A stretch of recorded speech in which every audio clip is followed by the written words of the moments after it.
Hello बच्चों, आज के इस लेक्चर में हम लोग डिस्कस करेंगे इलेक्ट्रोकेमिस्ट्री। और इलेक्ट्रोकेमिस्ट्री के अंदर हम लोग पढ़ने वाले हैं स्टैंडर्ड हाइड्रोजन इलेक्ट्रोड, जिसको हम शार्ट में SHE बोल देते हैं, ठीक है।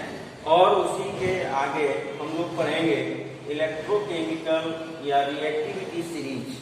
रिएक्टिविटी सीरीज आपने 10th में भी कुछ डिस्कस किया है, 11th में भी आपने रेडॉक्स चैप्टर में इसको डिस्कस किया होगा, ठीक है। तो ये रिएक्टिविटी सीरीज बनती कैसे है, हाई स्टैंडर्ड हाइड्रोजन इलेक्ट्रोड का क्या यूज है ना, और ये क्या है, कैसे है, इन सब बातों पे हम लोग आज बात करेंगे, है ना, डिस्कस करने वाले हैं। तो देखिए इसमें होता क्या है, इस पे हम लोग थोड़ी सी बात करते हैं। तो जो स्टैंडर्ड हाइड्रोजन इलेक्ट्रोड है, स्टैंडर्ड हाइड्रोजन इलेक्ट्रोड को हम लोग शार्ट में SHE बोलते हैं। तो ये क्या है, ये एक्चुअली जैसे देखिए इसका यूज क्या है, क्या सिस्टम है, इस पे थोड़ी सी पहले बात करेंगे, फिर इस पे आते हैं, ठीक है। जैसे अभी प्रीवियस लेक्चर में हम लोगों ने पढ़ा था इलेक्ट्रोड पोटेंशियल। क्या पढ़ा था? पहली चीज हम लोगों ने क्या पढ़ी थी? इलेक्ट्रोड। इलेक्ट्रोड को हम लोगों ने पढ़ा, ठीक है ना। तो इलेक्ट्रोड में हमने क्या पढ़ा कि इलेक्ट्रोड में एक मेटल रॉड होती है और उसके ही साल्ट का सॉल्यूशन यहाँ पर हम लोग क्या कर देते हैं, फिलअप कर देते हैं। ऐसे होता है इलेक्ट्रोड, ठीक है। तो मान लो सपोज दैट ये हमने कॉपर ले लिया और यहाँ पे हमने कॉपर सल्फेट का सॉल्यूशन डाल दिया, ठीक। तो ये जो इलेक्ट्रोड है, तो इस इलेक्ट्रोड का हम पोटेंशियल कैसे कैलकुलेट करेंगे, इसका अगर हम इंडिविजुअल देखें तो इंडिविजुअल ये अपना कोई पोटेंशियल नहीं आपको बताएगा कि मेरा पोटेंशियल क्या है, ठीक है। तो इसका जो पोटेंशियल हम एक सेल मॉडिफाई करेंगे, इलेक्ट्रोकेमिकल सेल, तभी हम इसका पोटेंशियल वहां से क्या कर सकते हैं, ऑब्जर्व कर सकते हैं, ठीक है ना। तो इसका पोटेंशियल पता करने के लिए स्टैंडर्ड हाइड्रोजन इलेक्ट्रोड का यूज करते हैं। तो देखिए स्टैंडर्ड हाइड्रोजन इलेक्ट्रोड क्या होता है। पहली चीज तो आपको बता दें स्टैंडर्ड वर्ड का मीन्स क्या होता है। स्टैंडर्ड का मतलब होता है स्टैंडर्ड कंडीशन। ये क्या है, आपकी एक कंडीशंस है, ठीक है ना। तो कंडीशंस क्या होती है स्टैंडर्ड होने के लिए? प्रीवियस लेक्चर में हम लोगों ने डिस्कस किया था कि जो प्रेशर होता है वो 1 बार प्रेशर ले लें आप, ठीक है ना, या 1 एटमॉस्फेयर प्रेशर कहीं कहीं बोल देते हैं। कंसंट्रेशन आप अगर लेते हैं तो आप क्या लेंगे, 1 एम कंसंट्रेशन लेंगे। टेम्परेचर लेंगे तो कितना लेंगे, 298 केल्विन टेम्परेचर लेंगे। तो इस कंडीशंस पे जो बात करेंगे वो कंडीशन क्या होगी, हमारी स्टैंडर्ड होगी, ठीक है ना। और हाइड्रोजन इलेक्ट्रोड, तो हाइड्रोजन तो हमारी क्या होती है, गैस है। हाइड्रोजन क्या है, गैस है। तो हाइड्रोजन जब गैस है तो उसका हम इलेक्ट्रोड कैसे बनाते हैं, है ना। तो उसके लिए क्या होता है, उसका कंट्रैक्शन हम लोग कैसे करते हैं कि एक फ्लास्क ले सकते हैं और इसमें से एक उल्टी ऐसे ट्यूब होती है, ठीक है, और इसमें एक इनर्ट मेटल का वायर होता है। इनर्ट मेटल आप जान रहे होंगे, जैसे प्लेटिनम, प्लेटिनम वायर इसको बोलते हैं, ठीक है ना। और ये जो है ये उसी का कोटेड होता है प्लेटिनम फॉयल, कोटेड। इसका काम क्या होता है, इसका काम होता है कि यहां से जो हाइड्रोजन हम इसमें से फिलअप करते हैं ये होती है हाइड्रोजन गैस। अब ये हाइड्रोजन गैस के लिए कंडीशंस क्या होती है, ये सारी कंडीशन कब होता है,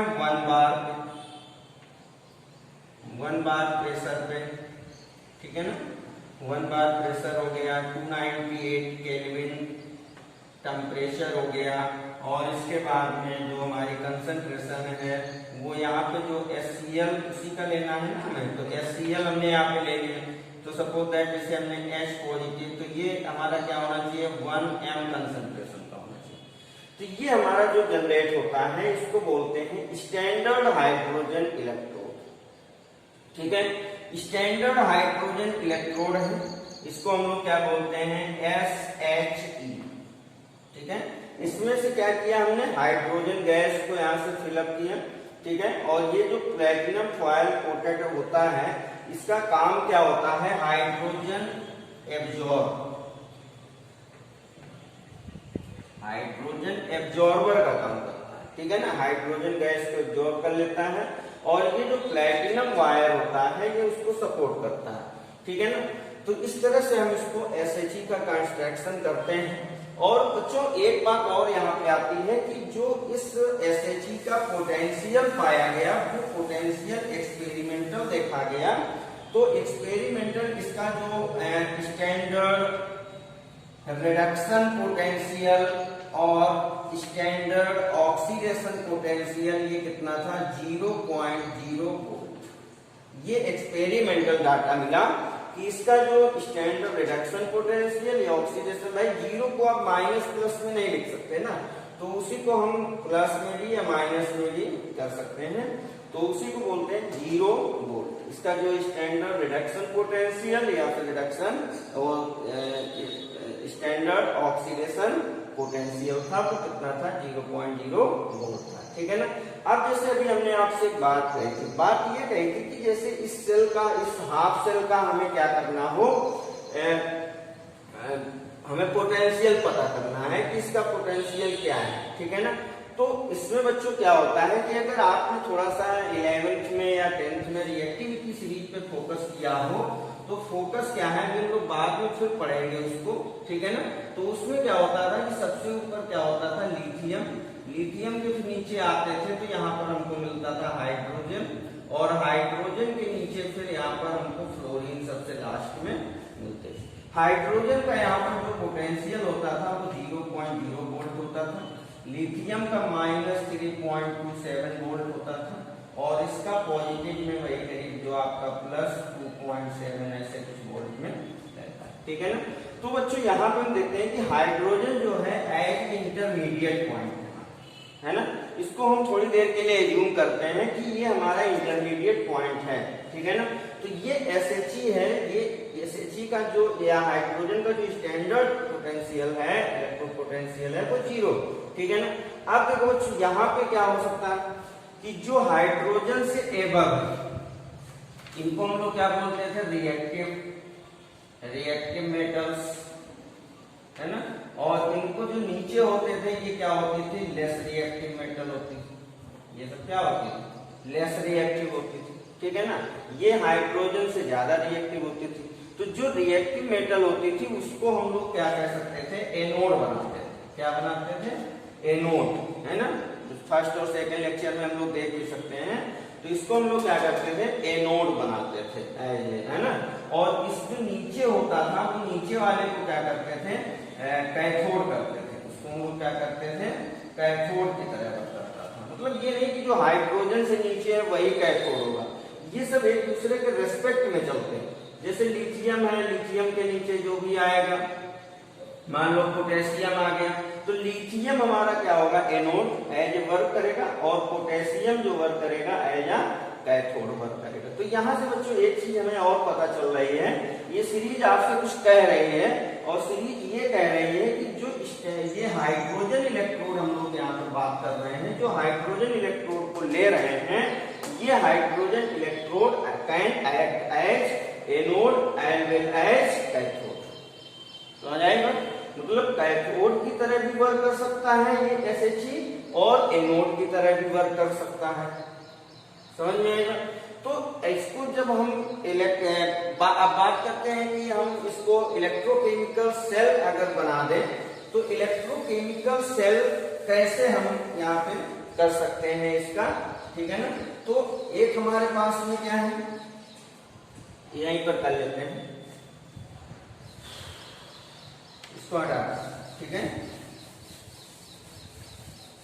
समझते जाइए, तो समझने का है यहाँ पर और कुछ भी नहीं है। ठीक है, समझेंगे तो आपको क्लियर हो जाएगा सारे कॉन्सेप्ट। अभी न्यूमेरिकल करेंगे तो ये कभी बताते हैं तो उससे और भी क्लियर होगा यहाँ पे हमने हाइड्रोजन गैस फिलअप की थी, किस पे 1 बार 298 केल्विन और 1 m इसका कंसंट्रेशन होता है, ठीक है ना, ये सब बातें।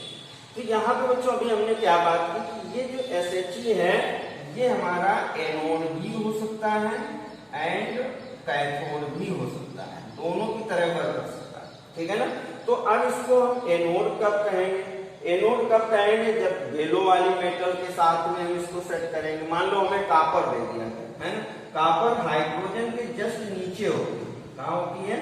जस्ट नीचे होती है। तो इसका मतलब रिएक्टिविटी सीरीज कह रही है आपसे कि copper is less reactive than hydrogen, means copper in cell contraction act as cathode and standard hydrogen electrode act as anode। तो बच्चों इसमें क्या करेंगे? इसमें क्या करेंगे कि इस कापर इलेक्ट्रोड को हम यहाँ पर कैसा बनाएंगे? कैथोड की तरह। मान लो कापर हो गया और यहाँ पर हमने कापर सल्फेट का सॉल्यूशन इसमें से फिल कर दिया, ठीक है। अब सपोज दैट हम यहाँ पर ले लें कि मान लो मैग्नीशियम का लेंगे, ठीक है। मैग्नीशियम का हमने लिया तो मैग्नीशियम हमारा is more reactive than hydrogen. जब मोर रिएक्टिव देन हाइड्रोजन है then magnesium act as anode and hydrogen act as cathode, है ना। तो फिर हम क्या करेंगे? यहाँ पर मैग्नीशियम को हम फिर यहाँ पर क्या करेंगे? एनोड मैग्नीशियम और इसका कोई सारा सॉल्यूशन ले लेंगे, जैसे हमने यहाँ पर MgSO4 ले लेंगे। क्लियर? समझ में आ रही बात? बस इतना समझना है कि जो मोर रिएक्टिव देन हाइड्रोजन है that act as anode and less reactive metal electrode act as cathode, ठीक है ना।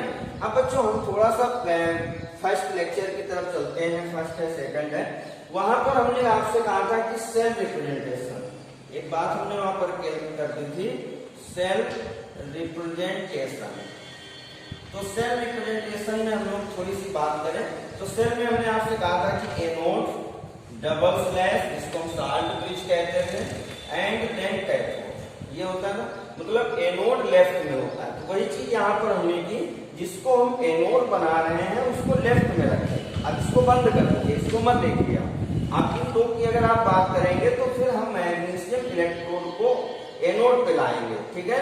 अगर हम इसको इसकी बात करें तो इसको बंद कर दीजिए और इसको आप देखिए तो इसको में इसमें फिर हम क्या करेंगे? इसको हम कैथोड कहेंगे, फिर हम इसको एनोड कहेंगे, फिर इसको एनोड कहेंगे। तब वही हमने आपसे कहा कि जो SHE है can act as anode as well as cathode, ठीक है। समझ में आ गई बात? तो यहाँ पे हमने अभी बस कंक्लूजन क्या निकला? कंक्लूजन यही है कि जब हाइड्रोजन अपने मोर रिएक्टिव के साथ में होगा then standard hydrogen electrode act as cathode, और जब बिलो वाले के साथ में होगा, लेस रिएक्टिव के साथ में होगा, then act as anode. Clear? चलिए अब देखिए इसका हम पोटेंशियल कैसे पता करें। तो पोटेंशियल पता करने के लिए हमें क्या करना है बच्चों की, हम यहां से क्या करेंगे कि देखिए कैसे करते हैं, ठीक है। तो to calculate electrode potential, to calculate electrode potential, electrode हमने कोई भी लेना है ना। तो इलेक्ट्रोड जैसे मान लो हम अब चलते हैं अपनी NCERT, थोड़ा सा क्वेश्चन भी है वहां पर, आप इन टेक्स्ट पे देखेंगे, इन टेक्स्ट में देखेंगे तो 3.1 क्वेश्चन आपसे कह रहा है हाउ कैन यू फाइंड या कैलकुलेट इलेक्ट्रोड पोटेंशियल या स्टैंडर्ड, क्योंकि हाइड्रोजन को स्टैंडर्ड कंडीशन पर रख रहे हैं, standard hydrogen standard electrode potential of magnesium electrode, ऐसे कुछ करके क्वेश्चन है। तो अब इस क्वेश्चन का आप आंसर कैसे देंगे? इस क्वेश्चन को आप कैसे करेंगे? यहाँ पे कौन सी मेटल यहाँ पर ली गई है? मैग्नीशियम, ठीक है ना। अब बच्चों मैग्नीशियम इलेक्ट्रोड हाइड्रोजन से एबव है, जब हाइड्रोजन से एबव है then now we can say that magnesium act as anode and high standard hydrogen electrode act as cathode। Clear. तो हम यहां पर क्या ले लेंगे, मैग्नीशियम, ये हमारा क्या हो गया, मैग्नीशियम हो गया। और यहाँ पर जो भी इसका साल्ट है MgSO4 का हमने यहाँ पे कर दिया, और दूसरी साइड पे हमने लिया SHE, इसको लिया SHE को लिया।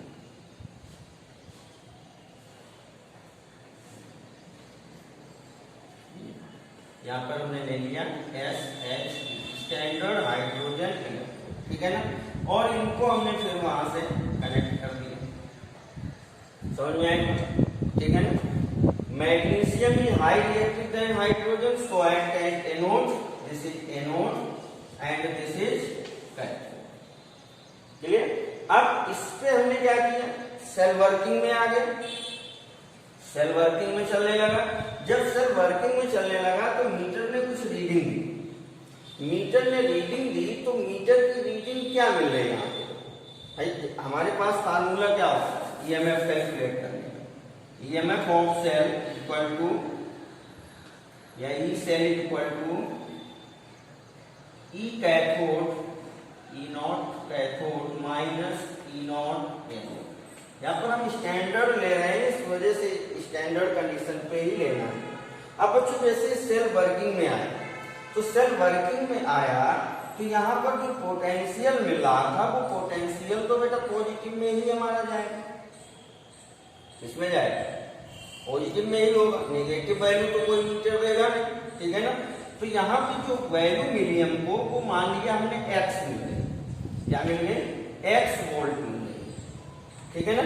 तो इक्वल टू, अब यहाँ पे बच्चों कैथोड क्या है हमारा, कैथोड तो हमारा SHE है ना, SHE का भी हमने एज्यूम किया था कितना था, SHE का जो पोटेंशियल था होता है एक्सपेरिमेंटल देखा गया तो 0.0 वोल्ट था, ठीक है ना। तो ये जो जीरो वैल्यू है इसको हम यहाँ पर पुट अप कर देंगे 0 वोल्ट, ठीक है ना, माइनस। अब एनोड पे हमने क्या लेना है, Mg लेना है, ठीक है ना। तो ये हमारा क्या हो गया स्टैंडर्ड, और यहाँ पर हम ले सकते हैं, अब हमें रिडक्शन पोटेंशियल पे लेना है तो Mg2 प्लस Mg ऐसे लेंगे, ठीक। तो अब इसको हम सॉल्व करेंगे तो ये जो हमारा पोटेंशियल निकल करके आ रहा है तो ये हमें क्या मिल रहा है, E nought Mg2 plus Mg equal to minus x volt. Answer हमारा क्या होगा, माइनस x, भाई माइनस में आएगा, इधर ले लीजिए। समझ में आई बात कि हम SHE कैसे बनाते हैं, पूरा कंस्ट्रक्शन हम लोगों ने देखा। तो अब यहाँ पे दो बातें एक और आती हैं। अभी हमने बात ये की थी कि ये जो SHE है ये this act as anode as well as cathode, है ना। तो एनोड जब वर्क करेगा तो रिएक्शन क्या बनती है, और कैथोड जब वर्क करेगा तो रिएक्शन क्या बनती है, उस पर हम लोग थोड़ी सी बात कर लेते हैं। अगर ये चीज आपको नोट करना है तो आप नोट कर लीजिए इसको, ठीक है ना। तो SHE के बारे में हमने यहाँ पर बात की कि SHE जो है दो तरह से वर्क कर रहा है, एक एनोड की तरह वर्क कर रहा है और दूसरा कैसे वर्क कर रहा है, कैथोड की तरह, ठीक है ना। तो जब एनोड एज वर्क करता है तो एनोड में बच्चों क्या होता है, ऑक्सीडेशन। यहाँ का पूरा चैप्टर फिर से रिवाइज हो रहा है, याद रखिएगा आप, ठीक है। और इसमें से क्या हो रहा है, रिडक्शन। ऑक्सीडेशन की प्रॉपर्टी क्या होती है, लॉस ऑफ इलेक्ट्रॉन, और रिडक्शन की प्रॉपर्टी क्या होती है, गेन ऑफ इलेक्ट्रॉन, है ना। तो लॉस ऑफ इलेक्ट्रॉन कब होगा, जैसे हमने यहाँ से H2, भाई H तो लिखेंगे नहीं, H2 ने क्या किया कि अपना इलेक्ट्रॉन यहाँ पर लूज किया और get change into positive charge, मतलब 2 इलेक्ट्रॉन, समझे। अब ये हाइड्रोजन हमने ऐसे तो लिखना नहीं क्योंकि ये किसके साथ में थी, प्लेटिनम के साथ में थी, और कैसे थी, 1 बार प्रेशर पे थी, ठीक है ना, ठीक है ना। तो यहाँ पर इसको ऐसे लिखते हैं प्लेटिनम हाइड्रोजन और ये 1 बार ऐसे लिखते हैं, या कभी कभी ऐसे नीचे लिख देता 1 बार, ठीक है। तो ये हो गया आपका SH, ठीक है। ओनली हाइड्रोजन आप करेंगे तो वो SH नहीं माना जाएगा, वो हाइड्रोजन इलेक्ट्रोड नहीं होगा, ठीक है। अब यहाँ पे लॉस ऑफ इलेक्ट्रॉन हुआ, लॉस ऑफ इलेक्ट्रॉन मींस क्या हुआ, एनोड रिएक्शन। और जब ये कैथोड है जब वर्क करता है तो कैथोड में क्या होता है, गेन ऑफ इलेक्ट्रॉन, तो इसका रिवर्स कर देंगे, मतलब क्या हुआ 2H positive plus 2 electron arrow H2 और ये Pt और ये 1 बार। क्लियर, कोई प्रॉब्लम, ठीक है। जब SHE act as anode, then reaction this takes place, otherwise in form of cathode this reaction is takes place. Clear, ठीक है। तो ये था हमारा standard hydrogen electrode. Standard hydrogen electrode में हमने क्या पढ़ा, स्टैंडर्ड हाइड्रोजन इलेक्ट्रोड में हमने इसका कंस्ट्रक्शन पढ़ा। कंस्ट्रक्शन के बाद में हमने ये देखा कि इसका पोटेंशियल जो एक्सपेरिमेंटल निकला वो 0.0 वोल्ट था, ठीक है ना। और ये मिड में आता है, कुछ मेटल इसके नीचे हैं कुछ ऊपर है, मतलब कुछ इससे ज्यादा रिएक्टिव हैं और कुछ इससे लेस रिएक्टिव हैं। तो जो मोर रिएक्टिव मेटल्स हैं जब उनको हम पोटेंशियल कैलकुलेट करेंगे उन इलेक्ट्रोड को बना करके, मेटल्स का इलेक्ट्रोड बना करके, तो उनको फिर हम कैसा यूज करेंगे, एनोड की तरह यूज करेंगे। और जो लेस रिएक्टिव हैं उनको हम कैथोड मानेंगे। और जब लेस रिएक्टिव मेटल का हम पोटेंशियल इलेक्ट्रोड का पता करेंगे तो उसको जब कैथोड मानेंगे तो हाइड्रोजन को एनोड मानेंगे। और जब ऊपर वाले की हम निकालेंगे, मतलब मोर रिएक्टिव का निकालेंगे, तो फिर इसको SHE को हम कैथोड मानेंगे। तो जब एनोड की तरह वर्क करेगा तो ये रिएक्शन होनी है क्योंकि ऑक्सीडेशन होना है, और कैथोड की तरह जब वर्क करेगा तो फिर ये रिएक्शन वहां पर होनी है क्योंकि वहां पर गेन ऑफ इलेक्ट्रॉन। क्लियर, चलिए अब देखते हैं थोड़ा सा हम लोग रिएक्टिविटी सीरीज पे बात करते हैं कि रिएक्टिविटी सीरीज क्या कहती है, क्या है इसका मतलब क्या है, कहाँ से इसकी जनरेशन है, कैसे जनरेट होती है ना, इसकी ओरिजिन क्या है, इन पे हम लोग बात करने वाले हैं। तो उसी को हम लोग रिएक्टिविटी सीरीज या इलेक्ट्रोकेमिकल सीरीज, है ना, इलेक्ट्रोकेमिकल और रिएक्टिविटी सीरीज, इसको ऐसे, ठीक है ना। तो ये बच्चों क्या होती है, इस सीरीज क्या होती है, इस पे थोड़ी सी बात करते हैं। तो इस सीरीज में क्या होता है कि जैसे अभी हमने कहा कि इंडिविजुअल इलेक्ट्रोड, है ना, इंडिविजुअल किसी भी हाफ सेल का इलेक्ट्रोड का हम potential with the help of SHE calculate कर सकते हैं, ठीक है ना। तो इसी तरह से कैलकुलेट किए गए सारे इलेक्ट्रोड जो भी बनाए गए, हाफ सेल बनाते चले गए, लिथियम से लेकर के फ्लोरीन तक के, और इन सब के पोटेंशियल इसी तरह से मेजर किए गए EMF ऑफ सेल के फार्मूले से, और इस तरह से कैलकुलेट किए गए। तो एक सीरीज बन गई, मतलब सबका एक पोटेंशियल तो सेम होगा नहीं कि जिंक का भी यहाँ पर जिंक भी भाई यहाँ पर Zn2 प्लस 2 इलेक्ट्रॉन में कन्वर्ट हो रहा है, Cu भी यहाँ पर Cu2 प्लस 2 इलेक्ट्रॉन में कन्वर्ट हो रहा है, तो इनके इलेक्ट्रॉन सेम हो गए तो इनका पोटेंशियल भी सेम होगा, ऐसा कोई लॉजिक नहीं था, ठीक है। कि इलेक्ट्रॉन सेम है तो पोटेंशियल भी सेम होगा, कोई लॉजिक नहीं था। ये SHE की हेल्प से देखा गया, और जब SHE की हेल्प से इनके कैलकुलेशन किए गए तो इनकी जो वैल्यू थी वो वेरी कर रही थी, डिफर थी, अलग अलग वैल्यू आ रही थी। तो उन वैल्यूज को एक सीरीज में मतलब बना दी गई, पुटअप कर दिया गया, तो एक सीरीज डेवलप हो गई, दैट इज कॉल्ड इलेक्ट्रोकेमिकल और रिएक्टिविटी सीरीज। समझ में आई बात, ठीक है। तो बच्चों देखिए क्या है इलेक्ट्रोकेमिकल सीरीज और रिएक्टिविटी सीरीज में से कुछ डिफिनीशन हम यहाँ से इसकी क्या लिख सकते हैं, है ना। The series which obtain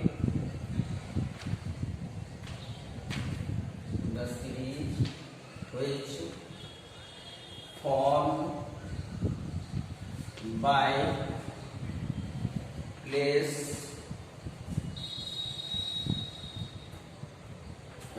different elements,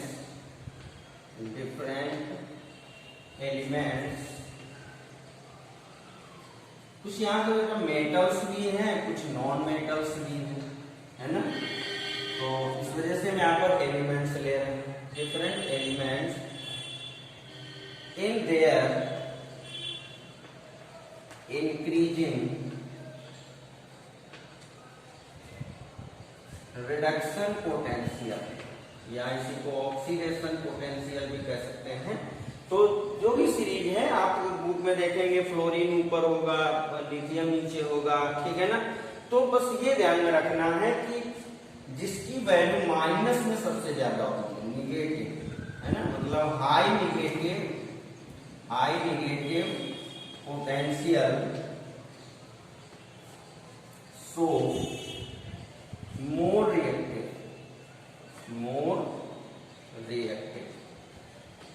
ठीक है ना, समझ में आएगा। तो बच्चों इसमें से कैसे क्या होना है, तो अभी जैसे आप लोग बात की थी कि डिफरेंट मेटल इलेक्ट्रोड्स को उनके SH के साथ में रख करके इंडिविजुअल निकाले गए और निकाल करके फिर वहां से एक सीरीज जनरेट हो गई। तो उस सीरीज को हम लोग क्या बोलते हैं, रिएक्टिविटी सीरीज। जैसे मान लो आपसे कह रहे हैं कि एक A है, B है, C है, 3 है हमारे पास, ठीक है ना। आपका क्वेश्चन भी है, एक्सरसाइज में देखेंगे तो इसी टाइप से क्वेश्चन है। सपोज दैट इसका जो पोटेंशियल था, इलेक्ट्रॉन पोटेंशियल था या रिडक्शन इलेक्ट्रॉन पोटेंशियल था, तो वो -2.07 वोल्ट, इसका -1.87 वोल्ट और इसका सपोज दैट +0.76 वोल्ट, ऐसे करके, है ना। और कहते हैं कि आप इनमें से which is more reactive, तो मोर रिएक्टिव कौन होगा, जिसका हाई नेगेटिव होगा, उसकी वैल्यू क्या होगी, हाई नेगेटिव होगी। यहाँ कोई मेटल नहीं दी हुई है, ABCD कहते हैं, ऐसे दे रहे। तो इसमें से हाई नेगेटिव में हाई वैल्यू क्या है, 2.07 वोल्ट।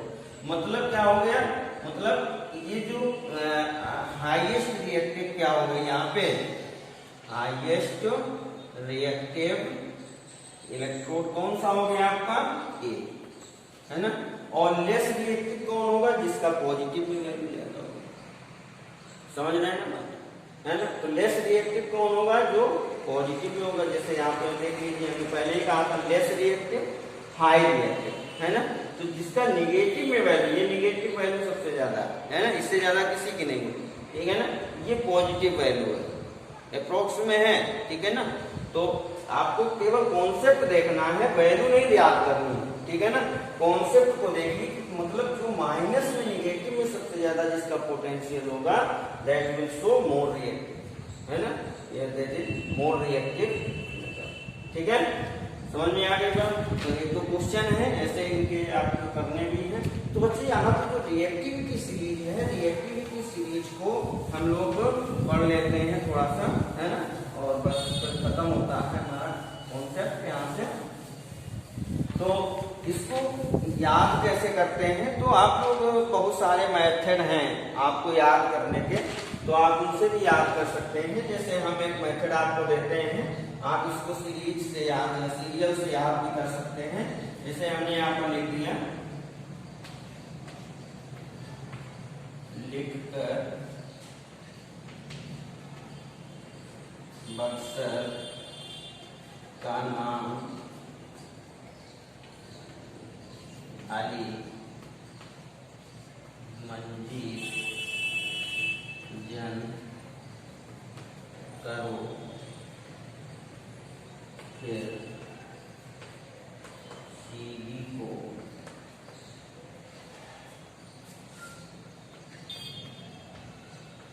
निशान पर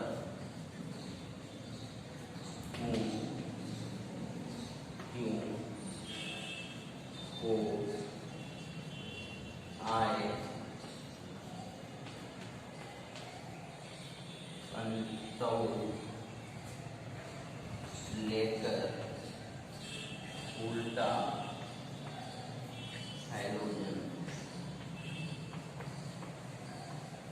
ऐसे आप उसको कर सकते हैं। देखिए यहाँ पर सिस्टम को देखना है, कोई वैसा कुछ नहीं है। ली मतलब एलाई, ख कर के, BA, SR, CA, MA, MG, AL, MN, JDN, CR, FE, है ना, CE, CO, NI, SN, PB, hydrogen, CU, HG, AG, AU, PP, AU। अब लेटर वर्ड आपका यहाँ पे क्या है, सिर्फ अंडरस्टैंडिंग के लिए। उल्टा का मतलब क्या है, उल्टा करो। हाइड्रोजन्स जो हमारे होते हैं, हाइड्रोजन कौन कौन से होते हैं, फ्लोरीन, क्लोरीन, ब्रोमीन, आयोडीन, ये होते हैं ना, तो इनको उल्टा करो। उल्टा का मतलब क्या हो गया, I, Br, Cl, F, ये ऐसे लिखा, ठीक है ना। तो कुछ इसमें कठिन नहीं है, लिखकर बक्सर का नाम अनिमंजित करो, फिर सीधी को निशान पर ऐसे कर सकते हैं, है ना।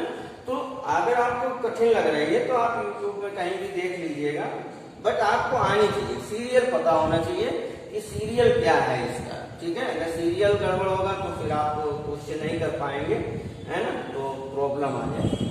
तो बच्चे इसी को अगर हम ऐसे सेट करते हैं, सेट करते हैं, तो सबसे ऊपर क्या है, लिथियम,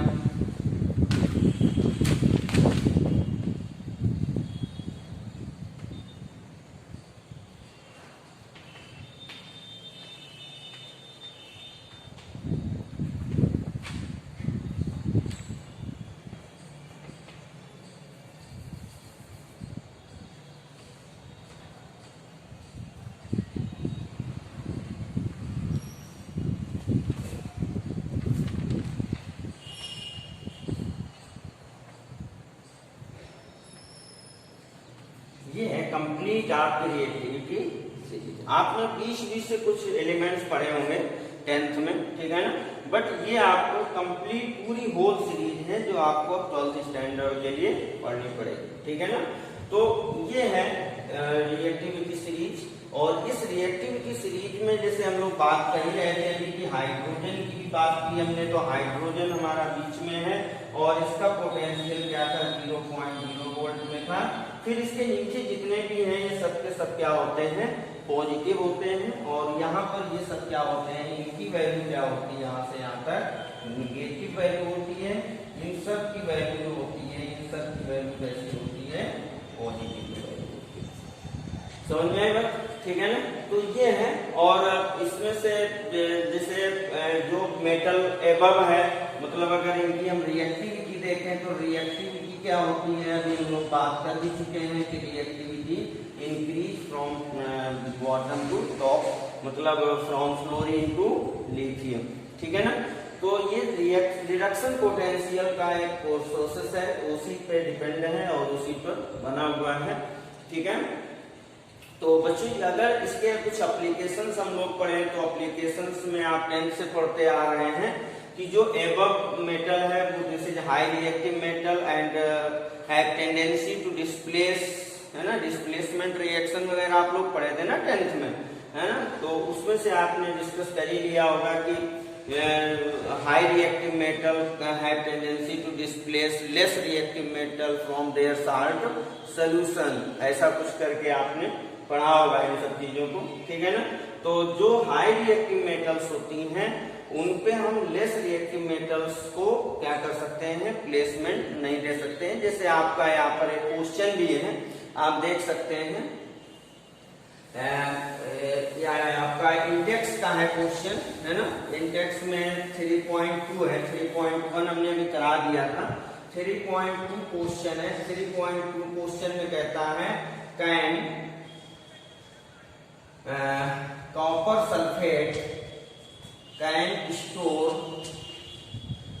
इन जिंक पॉट या जिंक वेसल, है ना, कि मतलब जिंक वेसल, मतलब एक जिंक का ऐसे कटोरा लेना है, भीख मांगने वाला नहीं है, इसके लिए है कॉपर सल्फेट को स्टोर करने के लिए, ठीक है। और इसमें हम क्या फिलअप कर रहे हैं, यहाँ पे कॉपर सल्फेट सोल्यूशन को यहाँ पे हमने डाल दिया, और ये किसका था, जिंक का, ऐसा कुछ होता है। मतलब इस पॉट में क्या हम कॉपर सल्फेट को स्टोर कर सकते हैं, नहीं कर सकते। क्यों नहीं कर सकते, क्योंकि ये रिएक्शन कर जाएगा, रिएक्शन करेगा मतलब क्या होगा कि जिंक कॉपर सल्फेट से कॉपर को डिस्प्लेस कर देगा, है ना। रिएक्शन क्या हो जाएगा, Zn plus CuSO4 arrow ZnSO4 plus C। इसी को आयनाइजेशन फॉर्म में आप पढ़ते थे, तो Zn plus Cu2 plus arrow Zn2 plus C, ऐसे लिखते थे ना। वही चीज है यहाँ पे लिखा हुआ है कि इसने क्या किया, जिंक ने कॉपर सल्फेट से कॉपर को डिस्प्लेस कर दिया। जब डिस्प्लेस कर दिया तो फिर स्टोर होने का कोई मतलब ही नहीं बनता है, समझ रहे हैं ना बात को, ठीक है। तो इसका आंसर क्या था, मतलब हम इसको स्टोर नहीं कर सकते, है ना। तो बच्चों ऐसे ही आप देखेंगे तो आप एक्सरसाइज के भी कुछ क्वेश्चंस हैं, आप करिएगा उनको, ठीक है ना। नेक्स्ट लेक्चर में अब हम लोग ये इस वजह से कराना पड़ा क्योंकि यहाँ पर जो हमारा स्टार्टिंग का ही क्वेश्चन था वो इससे रिलेटेड था। अब नेक्स्ट लेक्चर में हम लोग क्या करेंगे, अब क्वेश्चंस को सारे इंडेक्स क्वेश्चन जितने भी हमारे नस्ट इक्वेशन से हैं और इलेक्ट्रोकेमिकल सीरीज से रिलेटेड हैं, इन क्वेश्चंस को हम लोग डिस्कस करेंगे। थैंक यू, पढ़ते रहिए, ऑल द बेस्ट।